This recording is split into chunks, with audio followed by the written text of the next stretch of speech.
Saludos, Masters de Star Wars. Yo soy la sombra del Imperio. ¿Qué? La sombra del Imperio. Ha llegado el segundo número de la serie del Maestro del Terreno Alto, Masters. Esto como una especie de regalo de la postcréditos de Kenobi y Qui-Gon Jinn después de terminar su serie en Disney Plus. Es así que de la mano del maestro Christopher Cantwell, que él nos trae un relato que se titula Una sombra cae sobre el Padawan, uno que es en realidad la parte 2 de estos cómics de Obi-Wan Kenobi, que van contando periodos aislados de diferentes tiempos de la vida del maestro Jedi Kenobi, así como ya lo habíamos visto antes en su tiempo como un Jedi iniciado, pero ahora esta historia ya está ubicada en los tiempos al lado de Qui-Gon Jinn. Así que recuerden, Masters, que como ya es costumbre, que aquí en el canal les dejaremos una lista de reproducción completa con estos cómics con todos los números de forma consecutiva. Así que todo comenzaría tal cual como en el cómic anterior, mostrándonos a un viejo Obi-Wan Kenobi escribiendo su diario en su casa de Tatooine. Esto mientras que una fuerte tormenta de arena azotaba en el desierto. Y el viejo maestro reflexionaría para sí sobre cómo las tormentas se tragaban toda la luz de los soles gemelos de Tatooine, lo cual también provocaba un silencio de cierta manera confortable, pero que era uno en el que era fácil ensordecer los otros sentidos y perderse entre los recuerdos. Y esto llevaría a Kenobi a recordar algo relativamente reciente un par de años atrás, justo su último enfrentamiento que había sucedido en aquel desierto con un hombre que llevaba demasiado tiempo con la luz completamente ensombrecida en su interior. Así Obi-Wan recordaría al mismísimo Darth Maul, al igual que aquel épico momento que vimos en la serie de Rebels cuando el Sabrak fue cegado por su deseo de venganza, llevando a enfrentarse a Obi-Wan Kenobi en su campamento entre las arenas de Tatooine. Y sobre el Sabrak, Kenobi recordaría el odio que lo carcomía y cómo el poder del lado oscuro parecía arrastrarlo hasta el abismo, algo de lo que el propio Obi-Wan había conseguido zafarse, puesto que él sabía que con la oscuridad también llegaba la tristeza, algo que tal cual sucedería con Maul como siempre sucedía con todos los Sith. Incluso el maestro Kenobi recordaría cómo Maul en su agonía, luego de ser derrotado en aquel breve combate, se entregaría al horror de darse cuenta que todo había terminado, que su destino por fin lo había alcanzado con una inercia imposible de evitar. Y esto también llevaría a Obi-Wan a reflexionar cómo el odio que se había generado en la juventud del Sabrak lo había condenado desde entonces a esa muerte tan triste, teniendo pues empatía por el propio Maul. Pero del mismo modo, las lecciones aprendidas en la juventud, así como las enseñanzas de los maestros, también podían ser revelaciones con varios niveles de verdad. Incluso Kenobi recordaría cómo, sin importar el aplastante peso de la oscuridad, siempre podía haber una oportunidad para que la luz despuntara y señalase el camino. Y así, tomando en cuenta esto que había pasado con Maul, Kenobi a su vez recordaría sus años donde enfrentó algo muy similar en una ausencia de luz, justo al lado de su propio mentor, Qui-Gon Jinn. Así, súbitamente comenzaría un flashback, Masters, uno que nos llevaría hasta el sistema Kodia, justo en el borde medio de la galaxia, previo a los tiempos de una amenaza fantasma. Esto con un joven Padawan, Obi-Wan Kenobi, viajando en una nave Jedi al lado de su gran maestro Qui-Gon Jinn en una misión de rescate. Desde el espacio, claro, el joven Obi-Wan luciría confundido, puesto que los reportes de un destacamento minero indicaban que una de las lunas de Kodia estaba sumida totalmente en la oscuridad, pero desde el espacio nada lucía de esa manera. Y Qui-Gon Jinn, por su parte, le diría a su aprendiz que ahí había un acertijo que estaba fallando en descifrar, puesto que las apariencias podrían no corresponder cuando vieran todo con sus propios ojos y de cerca. Y el maestro también añadiría que debían enfocarse en aquellos que habían solicitado su ayuda. Esto pues ante un llamado de auxilio a la República, que era la razón por la que los dos Jedi estaban ahí. Y finalmente Qui-Gon añadiría que los actos de servicio eran lo que traían la verdadera iluminación, dándole pues mucho más contexto a lo que harían en ese sistema. Y así maestro y aprendiz descenderían al centro minero, esto en medio de una torrencial lluvia, que aterrizarían ahí en una plataforma sin que lograran establecer comunicación. Pero una vez descendidos en el lugar, era claro que no había exageraciones en el reporte. Estaban todos envueltos por una oscuridad penetrante, una que incluso los había obligado a colocarse unos macrobinoculares modificados en modo nocturno para así poder ver. Y Obi-Wan tanteaba ansioso en su cintura para poder alcanzar su sable de luz, pero su maestro le diría que no había necesidad de eso, puesto que en aquella oscuridad el apresuramiento podía ser peligroso. Aquí, pues, los dos Jedi, como un símbolo de la luz, se enfrentaban a una extraña oscuridad con todos sus peligros, como si fuera, pues, una gran metáfora. Y con esto en el presente, también el viejo Obi-Wan recordaría entonces cómo su visión había estado abrumada no por lo que veía, sino en realidad por lo que no era capaz de ver. La luz no se sentía ausente, sino simplemente bloqueada por algún tipo de muro invisible de energía. Y regresando al recuerdo, el joven Obi-Wan se sorprendería de cómo ni siquiera las estrellas eran visibles en el firmamento, algo que dada la ubicación de aquella luna debería de suceder, aún tomando en cuenta que la estrella del sistema era una enana en su última etapa de luminosidad. Con esto, Qui-Gon Jinn una vez más llamaría a su aprendiz a enfocarse en el momento y en aquellos que necesitaban su ayuda, guiándolo en su camino.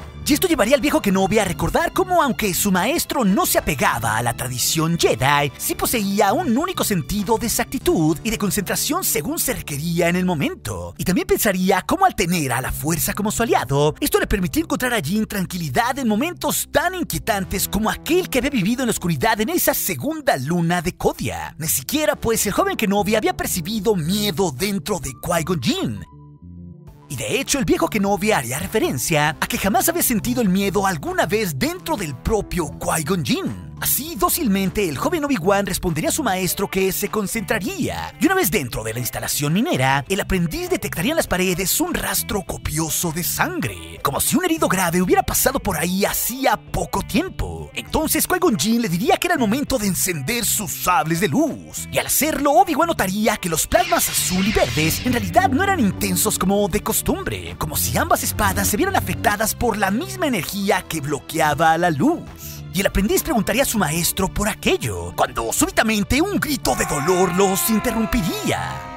Es así que ambos llegarían al centro de control de aquella instalación minera, donde un hombre agonizaba en el suelo, y los Jedi apagarían sus sables y auxiliarían al herido, tomándolo por uno de los mineros de aquella instalación. Pero entonces notarían en el suelo un rastro de diamantes que parecerían haber caído de las manos del hombre, y el hombre a su vez les diría que algo se había vuelto loco en aquel lugar. Pero Obi-Wan con calma le preguntaría a qué rayos se refería, mientras Qui-Gon Jinn ataba los cabos sobre cómo parecía que alguien había intentado esconder aquellos diamantes. Así únicamente el hombre diría que algo en la oscuridad los estaba matando y súbitamente moriría.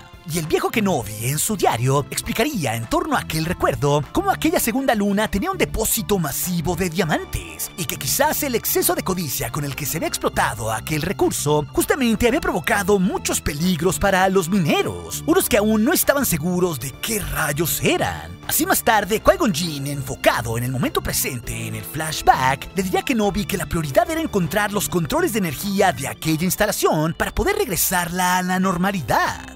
Entonces le diría a su aprendiz que no había nada más que pudieran hacer por aquel hombre que acababa de morir, pero sí podían ayudar al resto de los mineros supervivientes. Esa pues era su misión. Y Obi-Wan de pronto se pondría de pie y notaría los controles de aquella habitación que había niveles inusuales de radiación en todo aquel lugar. Quizás no peligrosos para la vida misma, pero sí con fluctuaciones extrañas y variaciones, lo que precisamente podía explicar el bloqueo de la luz. Pero súbitamente un poderoso rugido y una llamada de auxilio los alteraría, y los dos Jedi al unísono volverían a encender sus sables de luz, esta vez con su plasma todavía más débil. Y ante esto, Obi-Wan preguntaría si aquello se debía al lado oscuro de la fuerza, o si quizás los propios Sith estaban involucrados de alguna forma en todo aquello. Y curiosamente, Qui-Gon Jinn desestimaría aquel comentario al tener los lores del Sith milenios de desaparecidos, y le diría a Kenobi que lo único que había ahí era caos.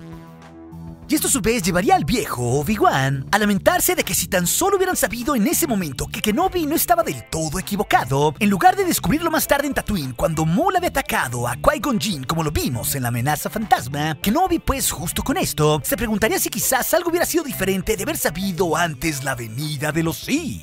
Como fuera, aquello no parecía estar relacionado con el lado oscuro, pero definitivamente había una presencia siniestra como si fuera un monstruo, una que podían sentir pero que no podían ver. Así que Qui-Gon Jinn únicamente informaría que había sentido ira y confusión de parte de aquel ser, cuando de pronto volverían a escuchar un nuevo llamado de auxilio, y Jinn le indicaría a Kenobi que fuera tras la sombra, instándolo a tener cuidado mientras él trataba de resolver el problema de la luz en toda la instalación. Pero el viejo Kenobi reflexionaría cómo su maestro era práctico y lo mandaba en ese momento a él por delante, consciente de que su juventud le daría la fortaleza física que necesitaba mientras él se ocupaba de la parte más compleja del problema. llama. Entonces, segundos más tarde, Obi-Wan se encontraría con una criatura muy similar a un lobo. Una criatura rabiosa y colérica, cubierta de sangre y sedienta de más. Y el joven Kenobi de inmediato tomaría posición de defensa, mientras en el recuerdo el viejo Obi-Wan se avergonzaba de cómo había sentido aquella criatura como un fantasma o una aparición maligna, recibiendo también en el proceso un siniestro zarpazo en el rostro. Y el joven Kenobi recordaría entonces su entrenamiento, y quitándose los gogles de visión nocturna se entregaría a la fuerza sintiéndolo todo a su alrededor, sin necesidad así de usar sus propios ojos, lo que de inmediato le permitiría conectar una patada en el rostro de aquella terrible criatura, consiguiendo así ahuyentarla por un breve instante. Y segundos más tarde, Qui-Gon Jinn regresaría con un anciano y notaría la herida que tenía su Padawan en el rostro, y Obi-Wan le quitaría importancia a aquello y con humildad preguntaría si aquel anciano estaba herido. Pero el maestro Qui-Gon Jinn explicaría que no se trataba de un minero, sino de un ladrón, uno de los que estaba intentando robar los diamantes de aquella instalación, para lo cual había sido saboteado precisamente todo el sistema de energía, lo que a su vez había provocado una fluctuación de radiación y por ende también el bloqueo de toda la luz en aquel lugar. Y Obi-Wan preguntaría entonces por el otro herido que había muerto, y Qui-Gon Jinn confirmaría que aquel también era uno de los ladrones. Y el anciano entonces confesaría que habían utilizado una carga de fotones no incendiaria para destruir así todo el flujo de la energía de la instalación minera. Y Obi-Wan de inmediato acusaría al hombre de aquella acción, puesto que podría provocar una catástrofe irreversible, sobre todo acabando con toda la vida de aquella luna. Pero Qui-Gon Jinn entonces preguntaría si la criatura era parte del sabotaje, pero el anciano ladrón lo negaría. Y por su parte, el joven Kenobi le explicaría a su maestro que en su último encuentro había sentido que la criatura estaba en plena agonía. Entonces el aprendiz sugeriría a su maestro que apagaran sus sables de luz, puesto que en realidad la radiación podría dañar permanentemente sus cristales Kyber, por lo que en realidad ellos dos debían confiar solo en la fuerza, algo con lo que el propio maestro Qui-Gon Jinn estaría de acuerdo. Y el grupo entonces avanzaría hasta encontrarse con más cadáveres de los ladrones ensangrentados y también un depósito de diamantes volcado sobre el piso. Y aquí súbitamente un torrente de disparos los obligaría a saltar contra los muros, revelando así a un grupo de mineros que se habían atrincherado. Y Qui-Gon Jinn de inmediato usaría la fuerza para quitarle su arma a un minero de la raza Gran. Y después así los Jedi lo interrogarían. Y el Gran finalmente diría que él era el supervisor de la instalación, y que en realidad los otros mineros habían huido a las barracas, mientras él se había quedado a investigar cuál había sido el origen del apagón. Así el supervisor Gran les diría que 6 mineros habían muerto por la mano de los ladrones codiciosos, pero Qui-Gon le explicaría a su vez que los ladrones habían sucumbido ante las garras y los colmillos de una criatura misteriosa. Entonces el Gran les diría que no había ningún tipo de animal en aquel lado de la luna. Sin embargo, Obi-Wan describiría a la criatura y de pronto el supervisor entendería que se trataba de un minero, uno de la raza lobesna de Fel, un alienígena llamado como Rosak Denast. Y si lo recuerdan, Masters, en aquella escena de la cantina en Tatooine vimos justamente un Defel que es una especie de alienígena como hombre lobo, uno que además tiene la capacidad de envolver a la oscuridad a los que lo rodean para así defenderse. Y Qui-Gon Jinn explicaría esto mismo al Padawan Obi-Wan Kenobi, y este de inmediato concluiría resolviendo parte del acertijo sobre que la radiación causada por los ladrones había vuelto loco a ese minero Defel, y por eso había atacado tan brutalmente a los ladrones y al propio Kenobi. Pero justo en ese instante, Rosak el Defel los volvería a atacar, levantando en unos pocos segundos del piso violentamente al supervisor Gran. Y Obi-Wan a su vez trataría de apaciguarlo usando la fuerza y hablándole también ante la ausencia de luz. Pero el Padawan fracasaría en el intento y el Defel volvería a golpearlo en el rostro. Y al instante el maestro Qui-Gon Jinn le lanzaría el depósito de diamantes para poder alejarlo. Esto mientras le gritaba a su Padawan que se concentrara en resolver el acertijo de toda la situación. Así el joven Kenobi reflexionaría en sus adentros de que debían de reparar el flujo de combustible de toda la instalación para que así la radiación desapareciera, volviera a la luz y así el Defel dejara de atacarlos. Y con esto también al volver la luz posiblemente salvándole la vida a todos. Así, guiado en la oscuridad por el supervisor Gran, Obi-Wan Kenobi iría hasta el reactor de la instalación mientras su maestro enfrentaba a la bestia y concentrándose en la fuerza, tratando de aferrarse a la esperanza que la luz interna le brindaba a pesar de aquella gran oscuridad, así el Padawan usando la la fuerza en el momento de apremio, reuniría todas las piezas del flujo de energía y reactivaría el reactor, poniendo incluso su propia vida en riesgo por la cantidad de energía acumulada de aquella vara y también de la ignición del reactor. Y justo al lograrlo, en el momento final, Kenobi recibiría un torrente de luz tan potente que caería cegado e inconsciente al instante. Pero Obi-Wan despertaría más tarde. Esto mientras era atendido por un droide médico, el cual le había vendado sus ojos y sus heridas. Kenobi pues estaba brevemente ciego, pero sanaría eventualmente. Y a su vez su maestro Qui-Gon Jinn se mostraría orgulloso de cómo había resuelto ese acertijo. Esto mientras que un compungido y liberado Rozak le pediría disculpas por haberlo lastimado y haber asesinado a todos los ladrones. Pero era claro que el Defel había vuelto a la luz, y el maestro Jinn a su vez consolaría al Defel diciéndole que en la naturaleza de la vida había tanto luz como oscuridad. Y esta vez pues la luz los había salvado y había regresado incluso al Defel. Así pues, Obi-Wan recordaría todo esto sucedido al lado de Qui-Gon Jinn como una gran lección de la luz y de la oscuridad. Pero justo esto último llevaría al viejo Kenobi a terminar de escribir aquel recuerdo en su diario. Esto con la filosófica frase de que en la eterna lucha de la luz contra la oscuridad no habría ningún victorioso, entendiendo perfectamente con esto Kenobi que la fuerza siempre buscaría el balance.